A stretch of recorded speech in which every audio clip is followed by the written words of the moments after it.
welcome back. It's great to see you and have you with us for video number 5. Still meet as a youth group, even though we cannot meet physically.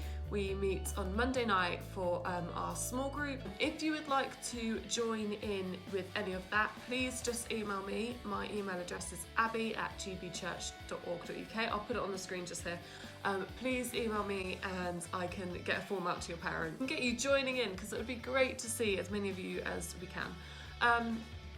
So for today's video, we thought that we would do something a bit different. We thought that we would do the Quarantine Olympic Games. Woo! There will be a race around the house to see who can do it fastest. So the obstacle course is all set up, and now I'm going to give you a quick run through of what you have to do. Okay, so down here, we are in my living room, by the way. This is my beautiful living room. Down here, we've got a roll of toilet paper. I do not have a ball, so we're using toilet paper. And we have got a hairdryer. You pick up the hairdryer. Oh, there we go. You pick up the hairdryer and you have to blow the toilet paper out of the room. When the toilet paper is out of the room, you pick up this and you put this around your eyes so you cannot see. And then you have to walk around here without hitting any of these obstacles. Right, so when you have got past the obstacle course, you have to get in the sleeping bag and slide all the way down the stairs. Now, I'm not going to do it right now, but there are a lot of stairs, as you can see. You've got to slide all the way down, all the way down, all the way down, all the way down, all the way down.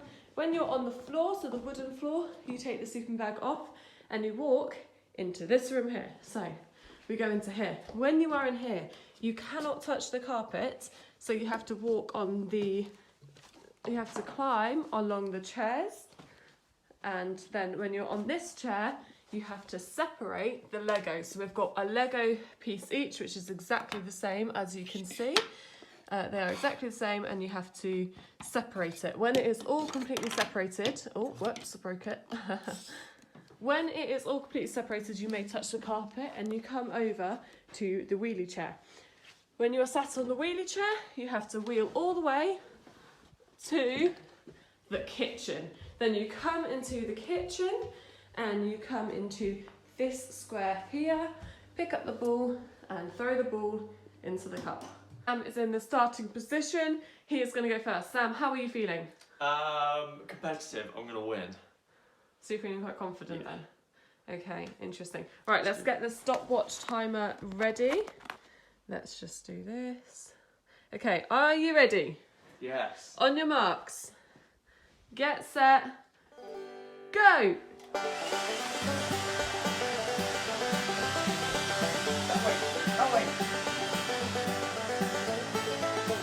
That is out the room, well done. I'll put on the...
completed the Quarantine Olympics. Woo! In 2 minutes and 57 seconds. Are you ready for the Quarantine Olympics? I am ready. I am confident I am going to win. 2 minutes 57 to beat.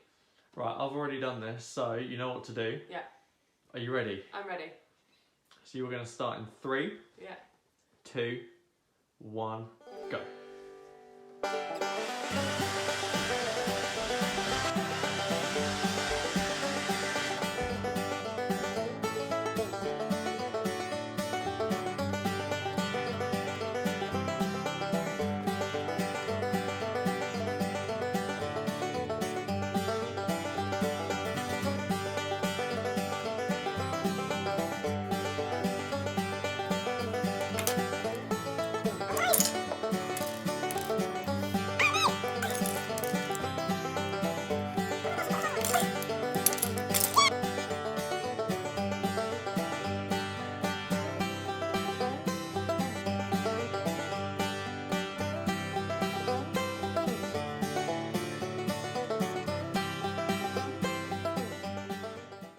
1 minute, 39 seconds, Yay! 14. Woo! I won! Ah!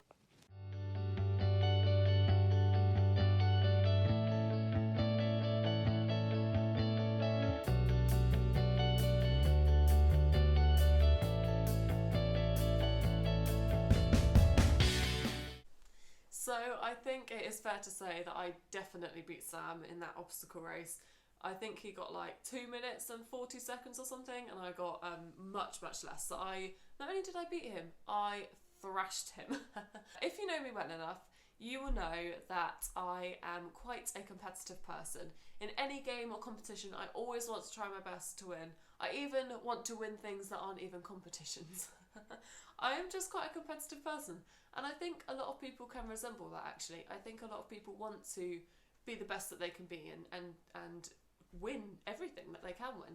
And that's not necessarily a bad thing. So for Christmas last year, I got a friend's version of Monopoly. And since we've been in this kind of lockdown phase, Sam and I have been playing it constantly. We keep playing it over and over again because one of us keep winning, obviously.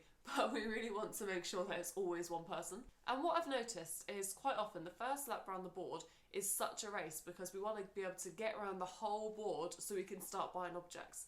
And it's always a race to see who can get to the orange ones first. Because, here's a quick tip, if you like Monopoly, always buy the orange ones. They're cheap to buy and they are cheap to build on, but they give you the dollar if someone lands on it. So yeah, as soon as one of us have landed on the oranges, the other one starts to feel quite deflated and quite annoyed because it means that your chances of winning are so much lower.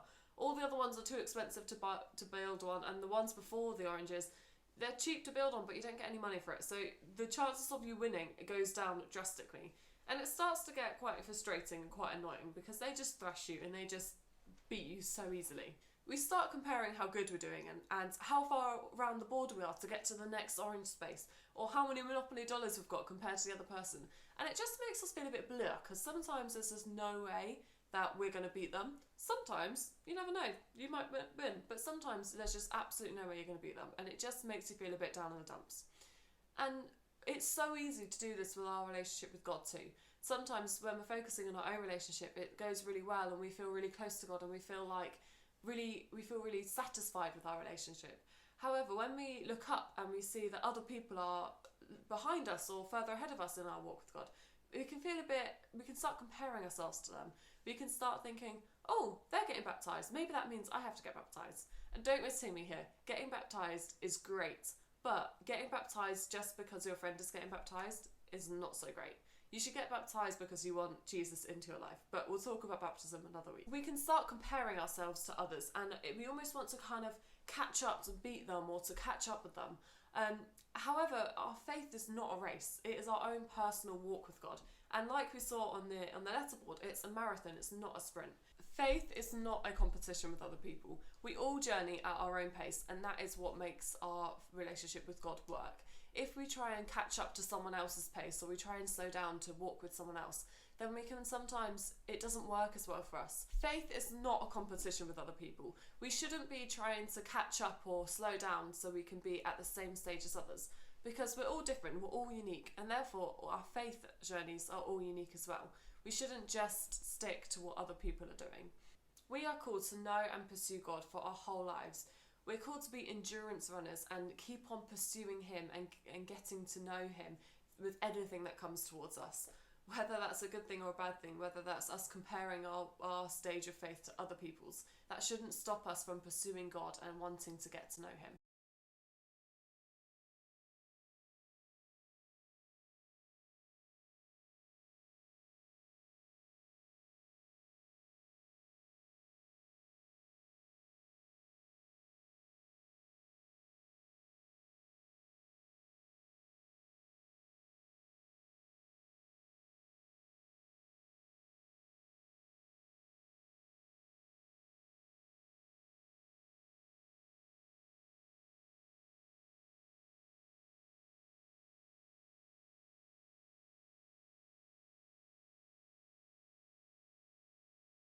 Thanks so much for watching, guys, and we'll see you next week with another video.